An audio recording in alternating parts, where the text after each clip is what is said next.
Sankofa, go back, retrieve what you lost. What we're doing right now is we're going to go back and give y'all guys a little brief history of where we started at with Sankofa. We're on Martin Luther King and 45. This is where it all started for us, right here on Martin Luther King. So this is the Forest Theater right here, where we passing through right now. Erykah Badu actually had this place at one time. So we just gonna walk it out, but this is where we started at, right here. But we're gonna show you where we started at right here.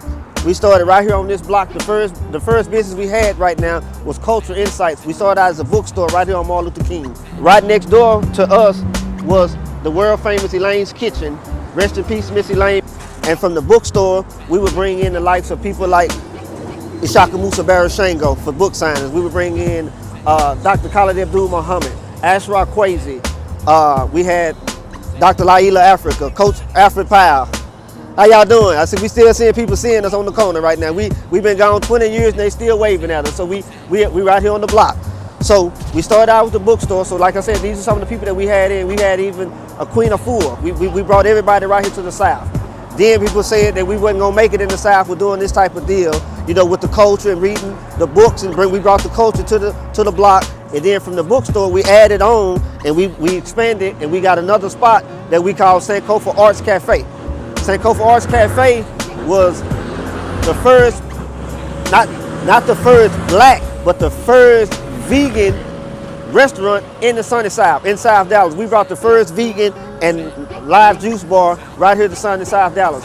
From then we expanded on to doing the live music and the live bands and the live poetry. We had RC and the Grits, we had Sean Martin, we had Gino Young, we had Gino Agarhart, you know, we had a slew of them. From then on, we brought in artists like Jessica Care-Moore to feature, Talam Acey, right here on this block, y'all. We had Amiri Baraka, we had Erykah Badu, Common, Talib. We even had, I'm gonna take y'all way back. We sitting in here one day, Spice One fell up in the building. But let me give you a little history about the spot that we come up out of with Sankofa Arts Cafe. It started out as it was an after hour spot years ago in the 60s, what was called the Green Parrot. So you had the likes of James Brown coming through. You had the likes of Tina Turner, all of the black artists that would come to town to perform in the major spots. After it was over with, we didn't have a lot of places for black people to come out and to mingle. So they would come in and they would do after hours to perform for the community right here, what was called the Green Parrot. But Sankofa Arts Lounge took it over and we brought it back and we started bringing up the neo soul vibe. When it first hit, we was dealing with that. We were bringing the people like that in. That's just a little brief history, y'all, but we're gonna keep doing this and adding on just to take you back, as the word Sankofa means, to go back and retrieve what you've lost. Peace. We could. Damien Durr. Damond Fiends. This is Kofa Conversations.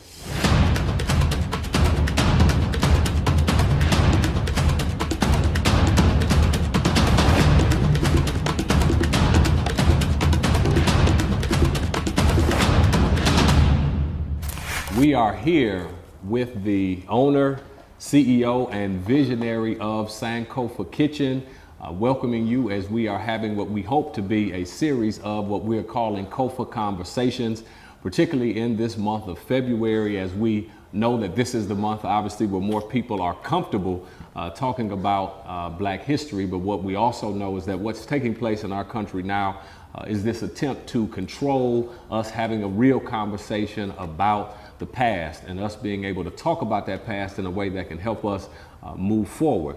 But what we want to do is take the opportunity to now talk with a local visionary, local innovator, and local entrepreneur who has created a brand that has been all about dealing with the past to help us navigate the present, to push us into the future. So we are here with the one and only Mr. Damond Fiends. How you doing today? What's up, big bro?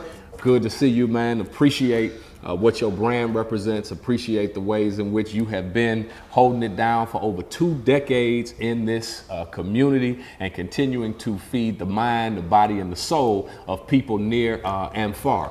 And of course, I've had the unique privilege and opportunity of hearing about the story of how Sankofa began, and so we know that it's critical that we have a conversation with those who are history makers and those who are curators of culture. And that's somebody, of course, like yourself. So I just want to kind of start the conversation with us talking first about your history, about where did the entrepreneurial spirit and the entrepreneurial bug start for you? Man, that's as far as I can go back, since I was a little kid. I've never wanted to work, on a job. So, I started out selling snow cones, in our neighborhood. Matter of fact, I had my sister making the snow cones then, and I was going out. Being the marketing person to the rest of the kids in the neighborhood to sell the snow cones. So, it started with that, and then went to school selling candy. So it's just always been a constant do for self. So when did you realize, so what age were you around when y'all doing snow cones and you selling candy? What age was that? 7. Okay, so as you saw kind of how people responded, what were your thoughts back then in terms of what you began to see or realize about independence, since you said you never really wanted to have a job? I think I've always been independent thinking because it just from my parents bringing up is saying that be a leader, not a follower. So I think that actually it starts with my mom and my dad. I think that's really where it started from. It's like be your own person. So I don't know anything else. If that makes sense. Yeah, I don't know if that answers your question or not, but yeah. Yeah, it does. So, but there was another business, and this again, because I know the story, and we just trying to make sure that the community can also hear the story. So, yeah, you did snow cones, and yeah, you sold candy, but there was also another little business that you had. Now, all of this, right, is like between the ages of what, like 7 and 14. Tell them about the other business that you had in between the cones. You talking about the Dobermans? Yeah, because I think that's critical just to understand your narrative and your entrepreneurial spirit. My dad was from East Texas, so we was always around dogs. So he actually got me a Doberman, and then I told him I wanted another one because it was my cousin, my older cousin, and my dad was real close. So they was into dogs. So once I got this one dog and I saw my cousin breeding dogs, I said, hey, I need a female so I can start doing that. So we started. I started breeding Dobermans at the time. And then I started selling those. My daddy was going to work telling people, hey, my son got Dobermans for sale. So, to fast forward that, I got some German Shepherds getting ready to be born. I got a German Shepherd that's pregnant right now. That's what he said. So all of that was up, so again, I'm just saying, so now you just mentioned 3 different things that you had done all by the time you got to high school, right? Absolutely. And then in high school, when everybody else is obviously usually maybe going to get a job or usually going to intern, what were your high school years like? Since you were coming into high school kind of already having made money, already having, working on dealing with people. So what were your high school years like? Chris, I hate to tell you, but I'm going to talk about Carter right now. I know you're a Kimball man, but we're going to talk a little bit about Carter. But at Carter, I was actually, I wouldn't eat. I didn't like the food, so I wouldn't eat. So I would actually just sit in the, my mom and dad gave me money for the week for lunch, and I was flipping my money at lunch. I would loan it out to people that didn't have the money, and they would have to give me back then. They was carrying eelskin wallets and pull out radios. I said, you give me that or give me your gold chain. I give you this here until the end of the week. Give me my money back. So I was still. It's a game. It's just a game of just creating cash flow. So that's interesting. So I guess the question is, in some regard, because I'm always fascinated or interested in where did that. So one, you said, okay, your parents you always didn't want to have a job, but where did you learn that from? Because now what you're talking about is kind of credit, consignment. You establishing those kind of things that many folks who are adults don't even think like that. So I'm like, where did that thinking come in? What were the influences behind that? I guess it's kind of like, listening to you just articulate. Like, where did you learn how to articulate and to be able to, to communicate the way you do? It's in you.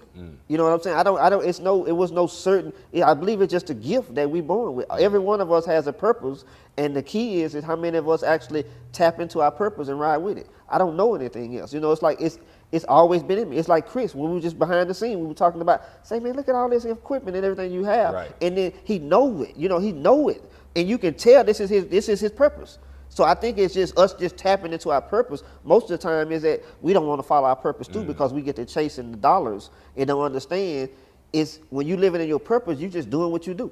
Right. If that makes sense. Oh yeah, it does. It does. So at what points do you remember it becoming like a passion? Because as you just mentioned, kind of, Chris, there are things I think if you asking me about, there was me seeing people speak at a certain age that it became a passion for me to the degree where I'm thinking about it when I'm not around folks or practicing it. So is there a point when you remember like where it becomes a passion, where you thinking about what you're doing and what the results are, and then thinking about how you want to kind of keep moving it forward? Do you remember that at that time too?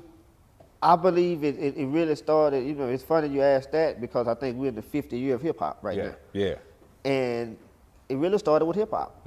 Listening to Pac and Rakim. Those were the two that actually, and I told Rakim this when I met him. I said, man, even what I'm doing as an adult right now, it's based off of listening to you. So I had the entrepreneurial spirit in me, from a child. But once I started hearing the information that they was dropping and then talking about knowledge of self, that actually started a different type of thirst. So it was like the information age and the being an entrepreneur, they start running together. Right. If that makes sense. Yeah. They start running together. So it's like, I need to be able to give more people what I know and figure out how to make money off of it. Because once again, I've heard KRS talk about, hip hop is something you live, rap is something that you do. It's that same kind of concept. It's what I felt like got into with hip hop as entrepreneurship. And I just wanted to be able to, as I start reading and start picking up books, once I started picking up the books is when everything started connecting. Because that self-knowledge actually helps you to get stronger in what you, even with doing this right now, when you asked me to do this 7, 8 years ago, I'd be like, no way, we're not doing this. Right. I'm not getting out here talking to nobody. Right. But once you start to just get into your lane and then start feeling it, and then the reading actually, because that was really the business that I really got into.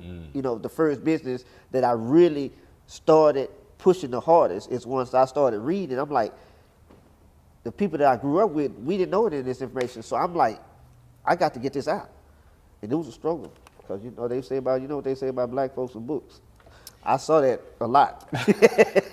So to that point, before we talk about your first business, what were some of the books in the beginning? Because I think that's critical, which is again lending itself to why you do what you do now. What were the first book that turned it around for me to get me on the quest was Elijah Muhammad, Message to the Black Man.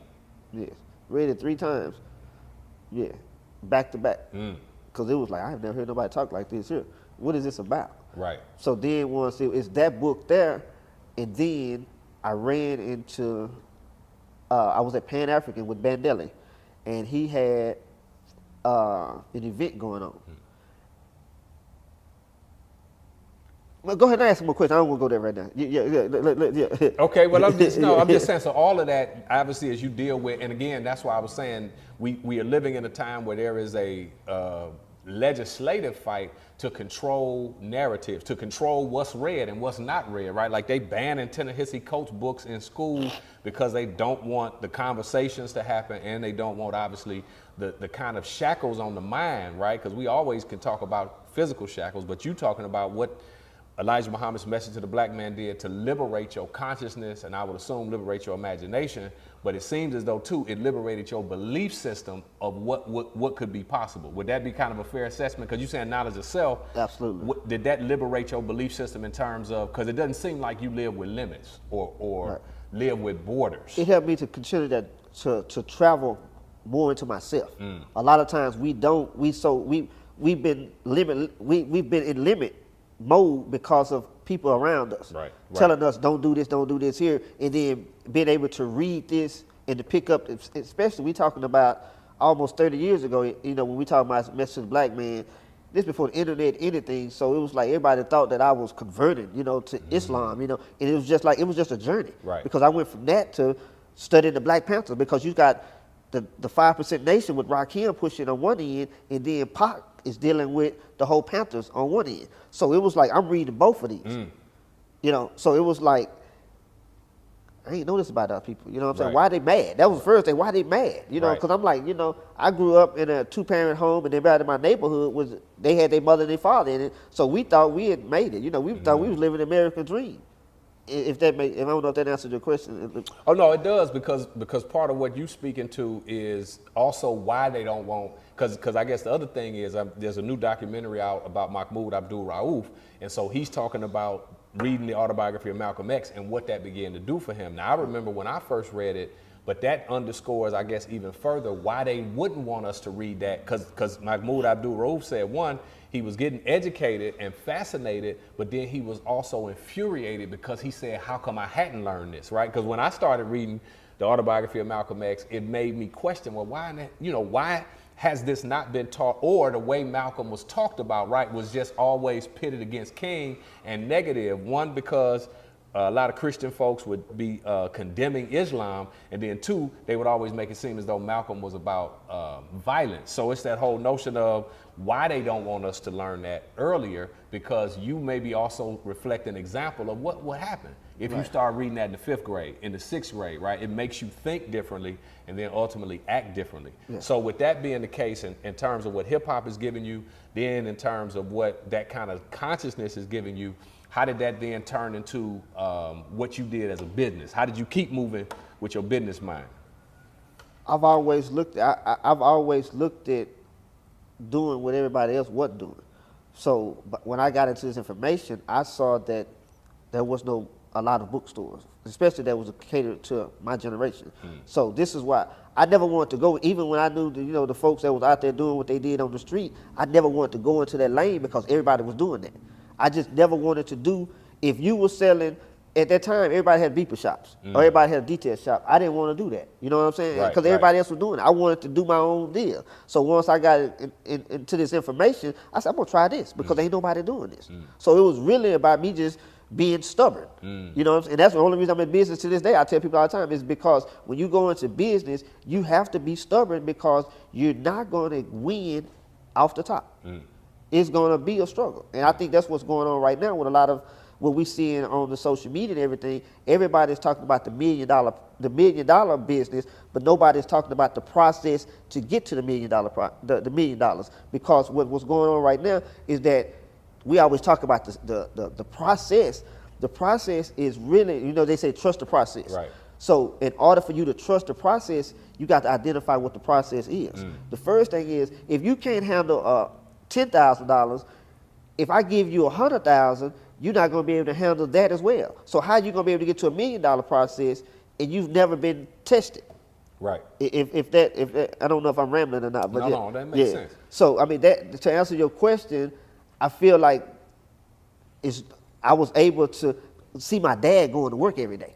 So my dad was on the job for 40 years, so that gave me a level of stability in seeing that, he would have to go to work when it's cold outside. He had to go to work when it's sleet. Whatever the weather is, he going. Right. Some days he would go 7 days a week. So I think but having my dad in that household and being that man is actually gave me enough, because I saw him going through processes. And so one, that gave you inspiration of commitment and stability, but then two, it gave you, it seemed as though it gave you some level of freedom to pursue your passion, right? Absolutely. To pursue what you wanted to become. And even though, and I guess I'd ask this too, because sometimes we say, Carter G. Woodson, we become what we behold. So even though you weren't seeing entrepreneurialism, I guess, like that, the reading, having a stable household still made you want to pursue independence, though. Absolutely. Well, see, my mom had her own daycare. My dad's dad. My mom had her own daycare. My grandmama on my mom's side, she had a daycare. Then my granddad on my mom's side, he had a janitorial business on the side, even though he worked on a job. My dad's dad, they ran almost a 200-acre farm. On top of they was painters, so it was in the bloodline. Okay. Yeah. Well, see now we getting that again. But all of these pieces are important, and as you were saying, that's why, as I have been pushing you for the longest, of course, that's why your story is important, because this doesn't just happen out the blue. It didn't just happen overnight. It's been a process of growth. It's been a process of intentionality. But now you're saying too, I had some folk, which most folk in our community and most families had somebody that probably worked a job and maybe had another hustle, because we black folk got all kind of gifts and talents. Correct. We do different things that we sometimes don't charge for, or things that we charge a minimal price for that we maybe don't turn into like a full-fledged business. So with that being the case, you said it made you want to create or deal with what you saw as a literacy gap. So what was your first business, and where was it in terms of addressing? Now it's taking what you were learning and now what you saw in the community to try to fill that gap. You said what was the first one at? Yeah. It was, I'm still in Oak Cliff. I'm from Oak Cliff. So it was, Wheatland and Pope. Yeah. And that was what? What was it? It was a bookstore. It was, at the time I had, the first one was called the House of Knowledge.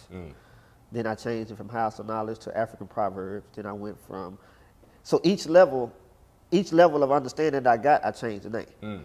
So from the House of Knowledge, that was based off of a lot of the information that I had studied through the Message of the Black Man and being into that. So then I evolved, as my, when I met Asra Crazy, it changed the whole game.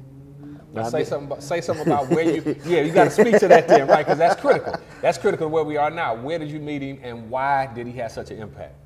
I met him at an event it was called the Rosa Parks Mall, still in Oak Cliff at the time. It was some young guys that had stole something in the mall, and at the time it was the brothers in the nation had grabbed them. Instead of calling the police, they disciplined them. But the community blasted them. They wanted, they didn't like this. I was going to say something else, but it's funny we in the same situation again. But so it was a big conference that was going on, and Dr. Khaled was speaking.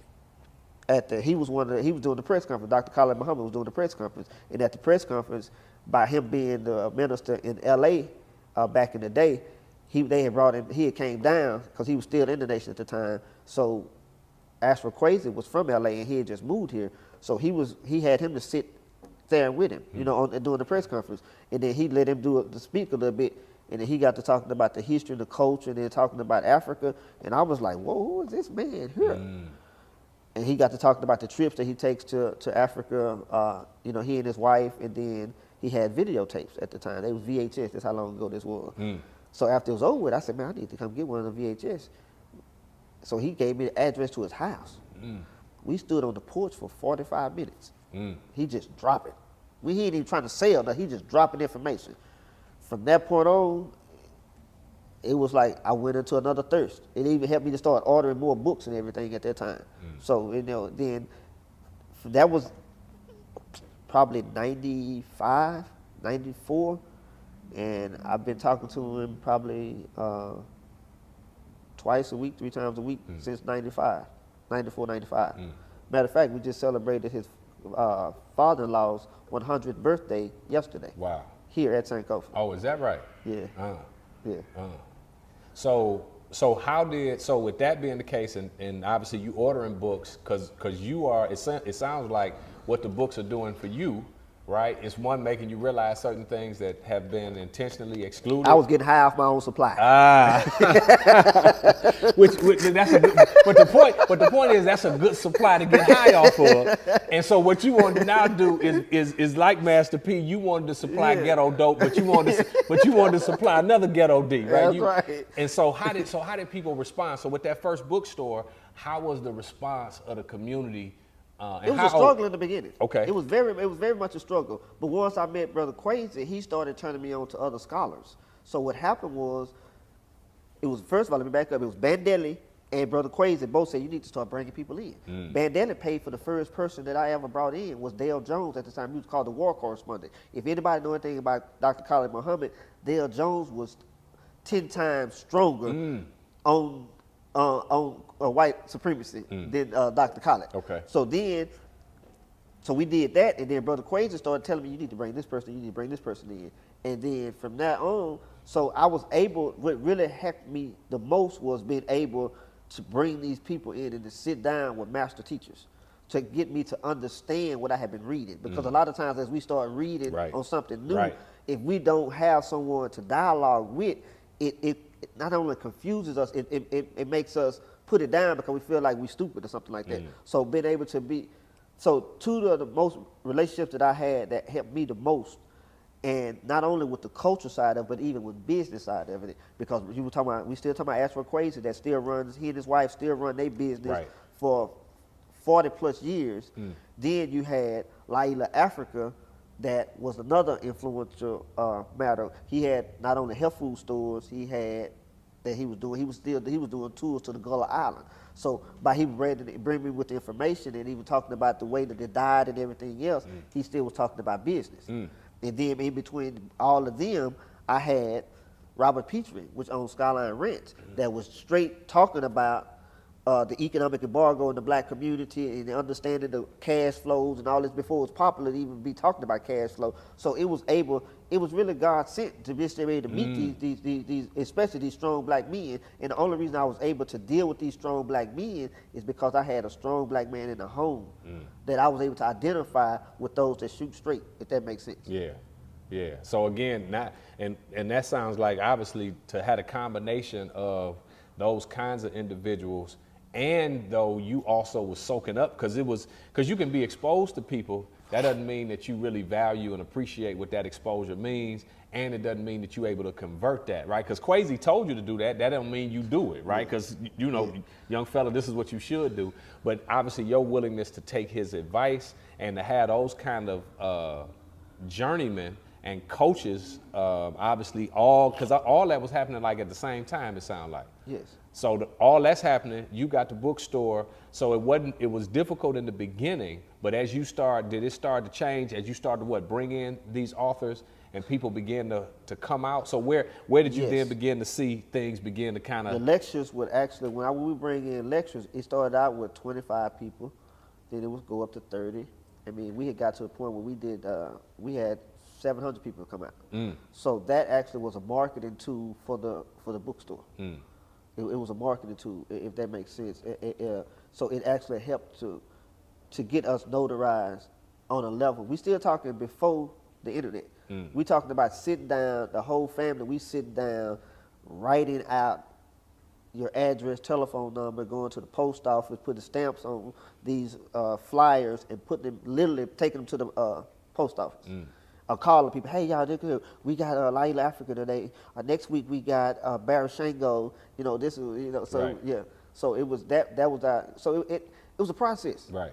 And a lot of times we didn't understand. It was a process. Even to where we are right now, it was a process. And you making me think about a whole lot of stuff that I ain't even thought about, you know. Well, that's the whole, hopefully, look, that's the whole point of having good dialogue, that it ain't a waste of time, but that it also helps us, because one thing that, you know, when you've been moving at the pace you've been moving at, you're not really looking back, but yet the brand is about, and what we continue to do in terms of understanding the present is being able to had a time to look back. And you ain't really, it's hard to have a time to look back because you also a visionary, so you always are looking forward, seeing what's going on next. But then when you think about having had access to that kind of brain power, but also it sounds like you talking about something that maybe many people don't have, is access to people who, like Dr. Quasi, who are totally vertically integrated, who got their own business model. So it seemed like it was the both end of you getting the knowledge culturally, but you also were getting like business knowledge at the same time. And then you were able to combine that.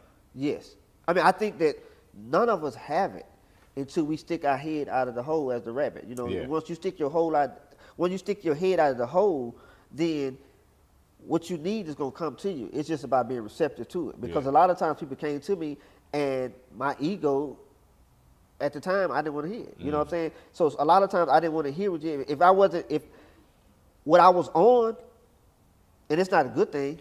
Right, but it's part of your story. So I'm saying it's important though. So if you were saying something that was so-called, because all the people that I'm talking about, they came out of the warrior scholar spirit. Yes, sir. Yes, so sir. If you wasn't coming in that warrior scholar spirit, you wasn't trying to hear it. I wasn't. The intellectual masturbation, you keep that. I didn't want to hear it. You know what I'm saying? I didn't want to hear it. You know, so that's where I was at the time. So, but now I'm seeing the importance of I'm not gonna give the masturbation part of it, but I understand the intellectual part. You know, and that's where I'm. So I understand it's a balance. You have to have the balance. Yeah. Which again, and the point of knowledge, and I think you kind of just spoke to that, is your own evolution in how you thought, but having a foundation, because it sounds like though that was a critical and great foundation to have though, because when you talk about them kind of warrior scholars, the way in which there was a certain kind of discipline, a certain kind of focus, a certain kind of passion, and a certain kind of power that you were able to see and then take and then actually channel and get results. Because, right, I think in one regard, you like, I wasn't listening, because it ain't like you wasn't listening because you wasn't getting results, right? I mean, you getting results. You seeing the fruits of your labor from looking at and being in conversation with those kind of folks.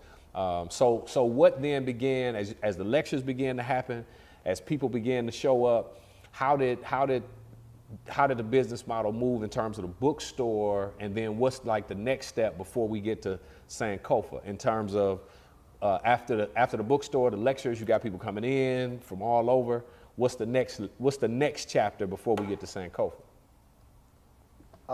The next chapter will actually be we had a bookstore on the street. We was on Martin Luther King at the time, so we had moved it, when we was doing the lecture. We had moved to Martin Luther King. We was in the heart of South Dallas, and we had a bookstore that I actually another bookstore was going. He was quitting, and I knew that South Dallas at that time, everybody wanted to be in the South on Martin Luther King in the city. That if you had a spot, you wanted to be on MLK. So I saw the opportunity to move into there. So we was in there selling the books and doing the lectures. So the spot wasn't but like maybe 900 square feet. We was doing the lectures in there. So like when Dr. Collins would come to town, we didn't have enough room. So it was a spot that was 2 doors down that was available. At the time, it was like a lot of money. It seemed like it was a lot of money to get it, you know. And I just used to go look at the window like, I'm gonna get this building. And when I went and got it, is when we actually expanded into going to not only doing the lectures, but that's when we started actually getting into, once again, Bandelli told me again, this is the owner and the founder of Pan-African Bookstore that we know of today. He said, you need to start doing spoken word. And I was like, man, spoken word, man, that's boring. What am I doing with some spoken word? You know what I'm saying? And he kept, because one thing about Bandelli was, he was not only a visionary, but he was on the ground. He was, we still talking about warrior scholars. And he would always be active in the community and the college, and so he kept he knew the pulse of the young people before it would even hit. So he kept telling me this here, and there was another place that was doing on Friday night spoken word. Right. But they had a DJ, and it was cool. But I'm like, man, I'd like to add. I said, spoken word is cool. It's kind of like rap, you know. It's kind of like hip hop, because keep in mind, this is what brought me to all of this. Right. So I said, I'm gonna put a band to it. So we put the band element to the spoken word. I kind of say that we were kind of the pioneers of the whole spoken word with the live music in the city. You know, for our generation. Make no, I put that against anybody, and I bet you a lot of people would bear witness to this. You know? So we did that element. It went off. It went off. You know, and to show you how long ago this was, we were charging $3 to get in. Wow. But it was an actual cash flow that actually helped to pay this bigger building that we got. And I'm talking about, we had to like, so it gave a different element. So what we started doing is we started bringing in national ports.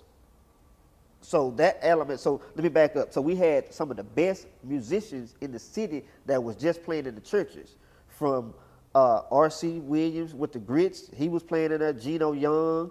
You talking about Sean Martin. Even Bobby Sparks, Daniel Jones. I mean, we had some of the hottest people that's known out here right now. They were sitting in playing behind the artists. I mean, the bands. I mean, the ports.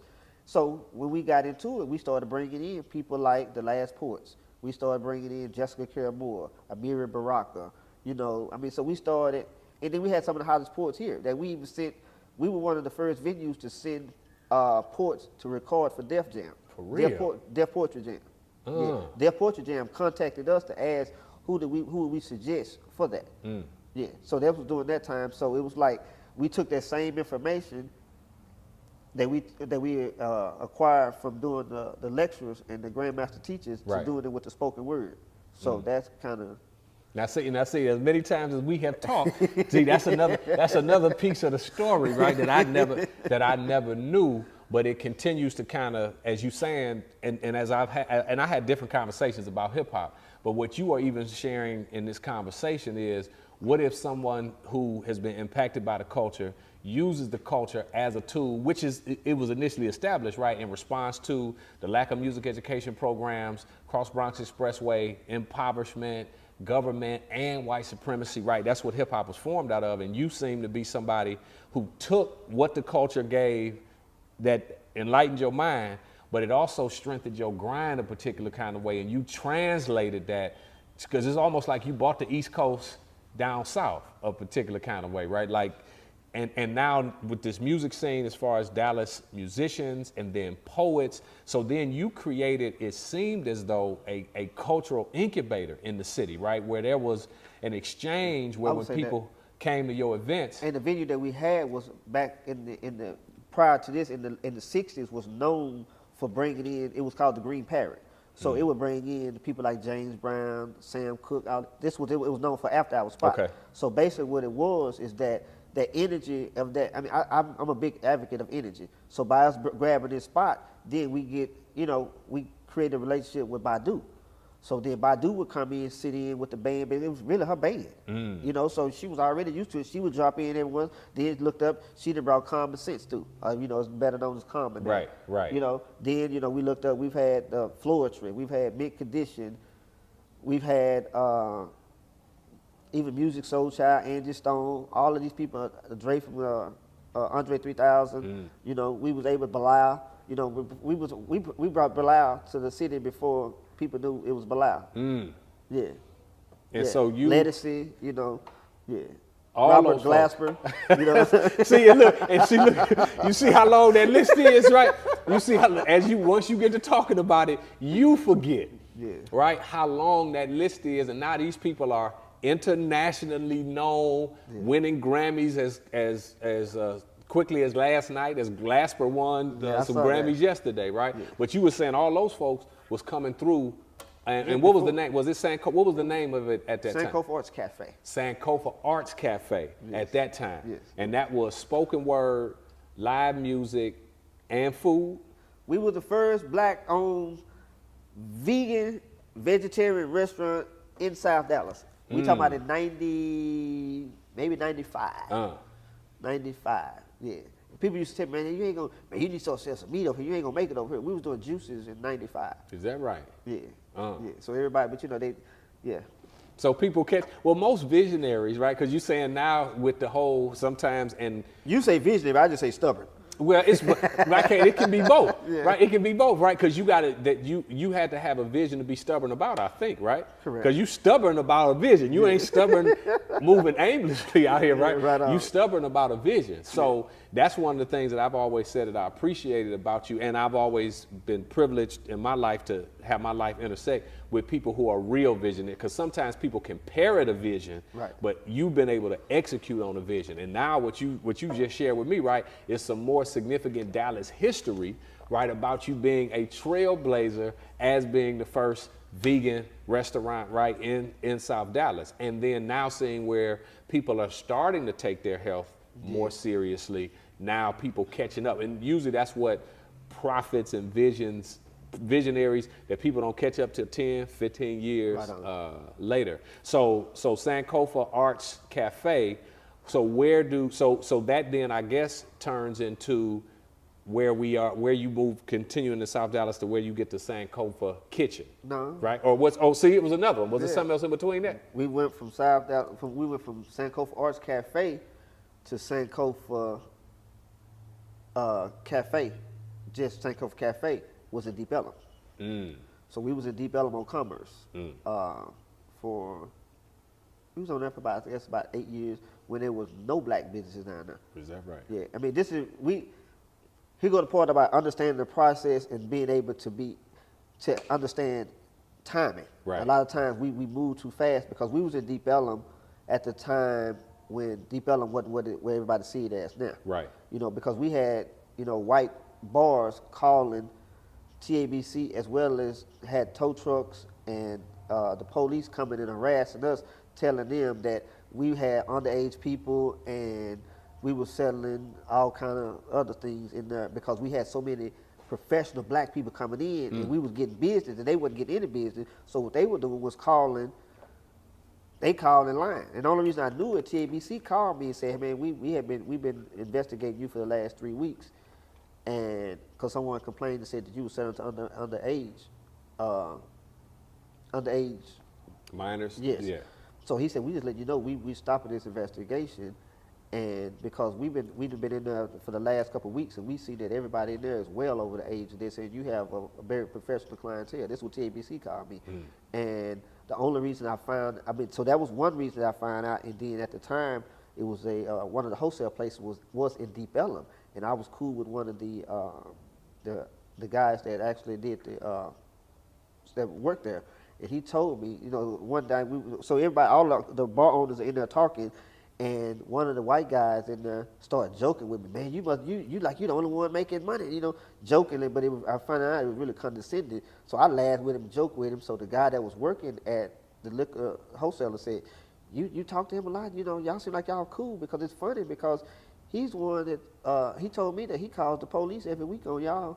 Because you got too many black people in there, you got to be doing something illegal. This was Club Dada owner. This is the white boy that owned Club Dada. They ain't in business no more. And Sankofa, obviously still in business, right? We still holding on.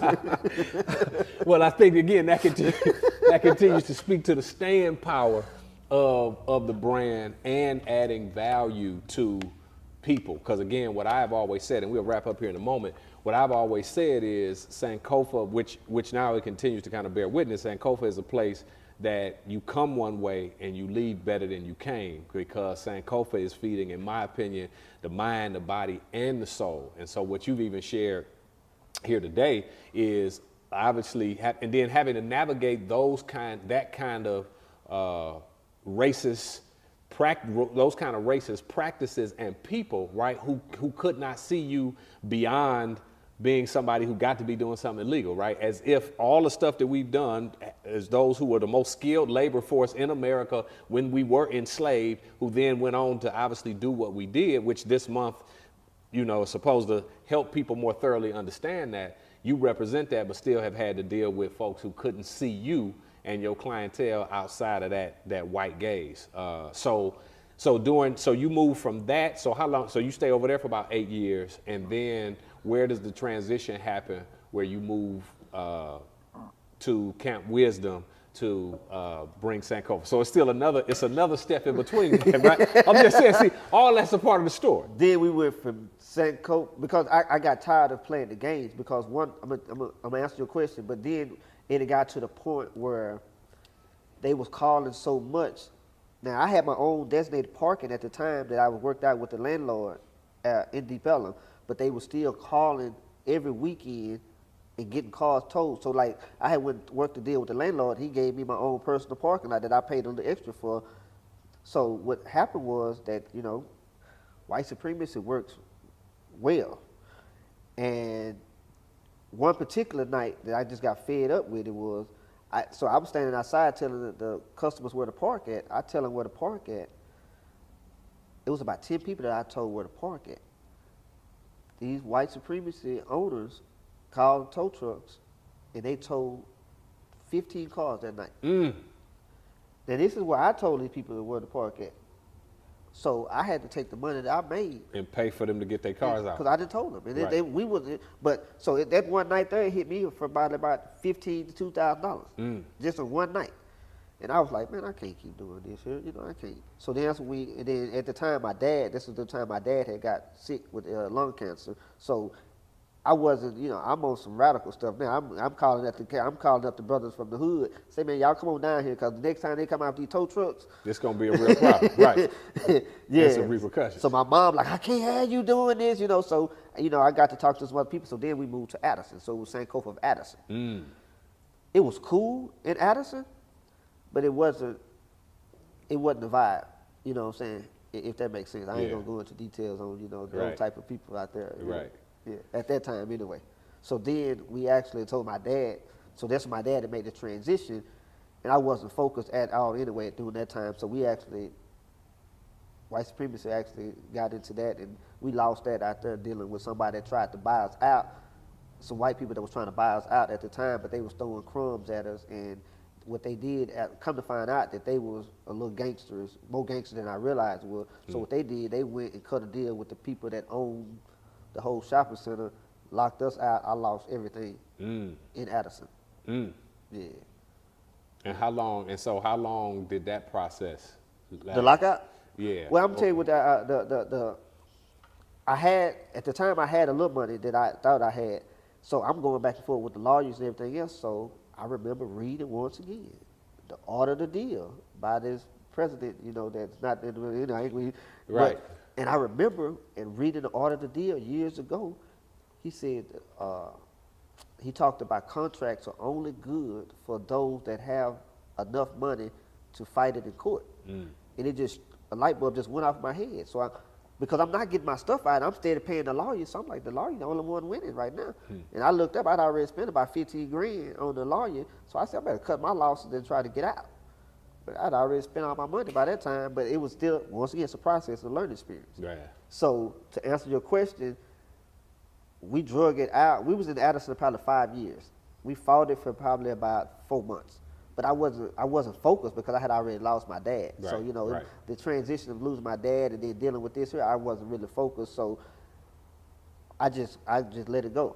And it took us probably about, honest to God, it probably took me, that was probably the hardest 5 years. Because I was like, man, I ain't gonna do this no more. I don't even wanna do it. You know, I had lost everything. I'm talking about everything in this spot.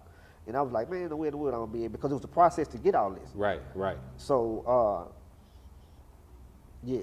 So then we didn't even go back to that because I don't even want to deal with the restaurant business no more. I went into going back to what I knew, selling books and doing lectures. So I was doing all my lectures for probably about 2.5 to 3 years. I was bringing people in, and I was using old Friendship West. So we were still bringing all of the heavy hitters in doing Friendship West. So when I had started, one of the things I always liked doing, and I used to play with it, I went into selling my own brand of T-shirts and doing T-shirts and clothing line. So I opened up a little small spot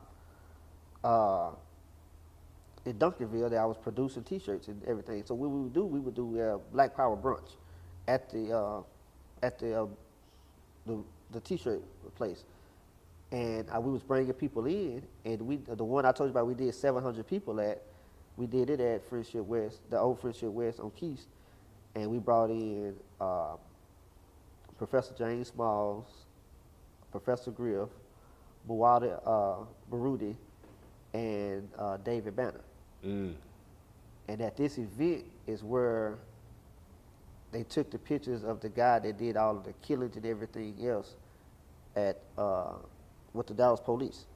So they used those pictures, and they was, you know, with all this going on, they used the pictures from that, and they still calling us at the bookstore. They actually got on me and Professor Griff. They was on him in Atlanta, and then I'm talking about even from the all media aspects and everything from all types of media. Even the Wall Street Journal was coming to the bookstore's T-shirt shop that I had, and I wouldn't speak to nobody because I'm like, I don't know this dude. I don't know nothing about him. You know, Right. y'all weren't trying to help me promote the event, so I wouldn't talk to him. So what happened? I upset one of the reporters. They called the city of the Duncanville, and Duncanville came in and they started harassing us on, you need to get this permit. You're gonna have to add another bathroom and this and that other. And I'm like, man, I ain't finna do all this stuff. And that's for these buildings. So this is how I got back into the restaurant business. I'm like, man, if I'm finna go do all this, I may as well open up another restaurant and deal with all these type of permits. That's kind of wisdom. So, you know, I think we may have to have a part 2. And you know what I'm saying? Because I think we didn't cover a lot. We didn't cover a lot of ground, but I think we may need to have a part 2 that kind of just deals with. Because again, you know we've gone, and I know we've gone over a lot. But it's a lot that you shared in there that I think when we talk about the process, when we talk about knowledge, when we talk about having coaches, and then when we talk about business and cash flow, right? You've just mentioned kind of a lot of things that, as I've told you before, those are the kind of things that entrepreneurs or just people who are trying to serve our community, you can provide some insight on, because now you done gone through having established a business, then having to navigate legal fees, then having to go through personal loss as well as material loss, and then been able to bounce back. So you've also spoken to the fact that that stubbornness, because you had a vision, but that stubbornness that you maintain has helped you continue to get back up, to remain focused, and to continue to what? Pursue a vision. So stubbornness can be looked at as a negative attribute sometimes, because I understand, as men, we all got it, because I can admit to that myself, at times not being as open-minded as I should have been, and how that could have been detrimental to me at a certain point. Right. But it's also, if you don't have stubbornness, because sometimes it's just backbone, that you got backbone and you ain't bending, you ain't bowing to the pressure, you're not bowing to other people, and you're not bowing to the circumstance that wants to ultimately get you to fold. So you also are a man who hadn't folded in the face of adversity, in the face of obstacles, and in the face of challenges. Because we only sitting where we sitting today is because you did not fold and you did not give in. So I think it's not even about them. I hear what you said before you close. I want to make two things. Oh, please, please. So the folding part came about by my mom used to always quote this scripture that I felt like I used from day one. I think it's Hebrews 11:1. Mm-hmm. I believe it's either 11:1 or 12:1. I forget, but it's the faith is the substance of things hoped for and the evidence of things not seen. Mm-hmm. You're gonna have to have some type of faith when you're going to try to do for self. That's the first thing. So that's where that stubbornness comes in. At is being able to say, because you ain't seen it. You when you go and open up some doors, you don't know where it's coming from. I mean, the faith of actually how we met, the three of us right here, that's where I want to get to. It's like by us moving to Camp Wisdom and opening up by, see, we still talking about, because when we want to talk about, we talk about family, but we talk about community, and I want to talk a little bit about how, when you made a statement about sometimes we don't have the right people, but I said sometimes you just got to get out there and stick your head out the hole, and then what you're looking for will come. Right. So I felt like by us being able to move to Camp Wisdom and continue to fight, Dr. Haynes started venturing, frequent the restaurant. Mm. So by him starting to frequent the restaurant, I meet Chris, that's doing all of the video and editing that we're doing. And most of the videos that you guys have seen that we've done since Sankofa, since we've been in Oak Cliff, has been Chris. Yes, sir. Then Doc having a lunch meeting in there, he said, hey, man, I want you to meet somebody, man. This is Pastor Damien Durr. So that community involvement, and for those people that's not afraid to bring that community resources and introduce each other, and then being able to have the discernment to sit down and to create relationships, because we've all known each other, it's probably about 8 years. But I feel like the relationship that we've developed amongst all of us is more a bond than some of the people that I've known for 20 plus years. Mm. Because that community that and the energy and synergy that's between us have brought us closer together. Yeah. So I feel like that's the whole energy of Sankofa, is going back and retrieving what you've lost. Mm. That's the meaning of Sankofa. Right. So I feel like we've Sankofa this whole, because this is all because because I wouldn't be doing this. But the whole point is, as you just alluded to, that's the power of community, that ultimately relationships help us view things from a different perspective, entertain things that we wouldn't entertain, and do things. Because I think what you just mentioned is, I'm inspired by Chris's genius, I'm inspired by your genius. And I'm not saying people can be very pejorative with a word like genius, because people can throw that word around. I use the word when I have continued to see the evolution of a person's mind, not just because of what they say, but their ability to be able to execute based on having vision, creativity, and using using what you got access to. But then always, I'm learning, because again, for me, I've learned.